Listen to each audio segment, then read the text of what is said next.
Hello and welcome to What the F*** Just Happened Today, your essential guide to the daily shock and awe in national politics. I'm Joe Amditis. Let's get to it. It's Monday, September 9th, 2022. Welcome to day 601. Trump asked a federal judge to deny the Justice Department's request to limit the role of a special master in its review of classified documents, which was seized from Mar-a-Lago as part of the FBI's criminal investigation.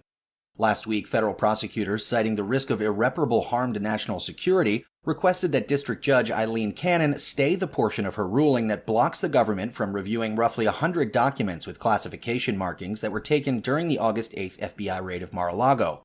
In a 21-page filing, Trump's lawyers called the DOJ's investigation into Trump unprecedented and misguided, and referred to the seized documents as purported classified records.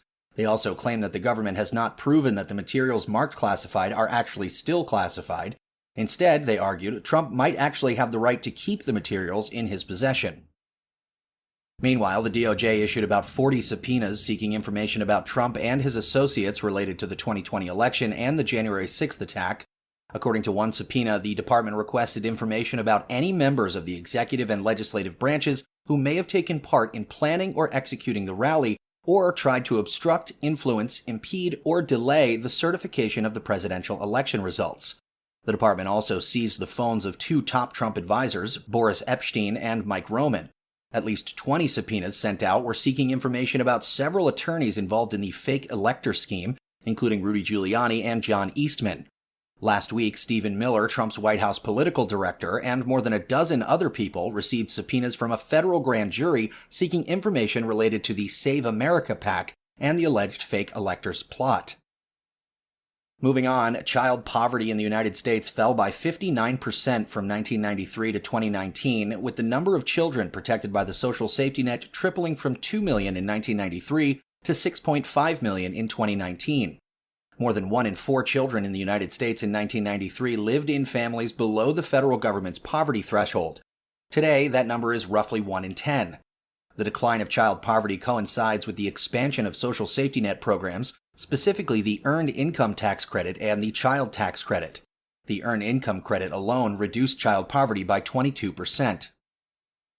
Back in D.C., Joe Biden issued an executive order to encourage biomedical innovation in the United States as part of a moonshot effort aimed at ending cancer as we know it. The order will establish a biotechnology and biomanufacturing initiative to solidify supply chains and center drug manufacturing inside the country. Biden also selected Dr. Renee Wegerson as the director of the new biomedical research agency known as the Advanced Research Project Agency for Health. And finally, a group of 22 Republican governors urged Biden to withdraw his student loan forgiveness plan, claiming that it will shift the burden of debt from the wealthy to lower-income families. The Department of Education, however, estimates that nearly 90% of those who benefit from the student loan relief earn less than $75,000 a year, and that no individual making more than $125,000 a year and no household making more than $250,000 a year will receive relief. According to the Census Bureau, the median income in the U.S. was $65,000 in 2020.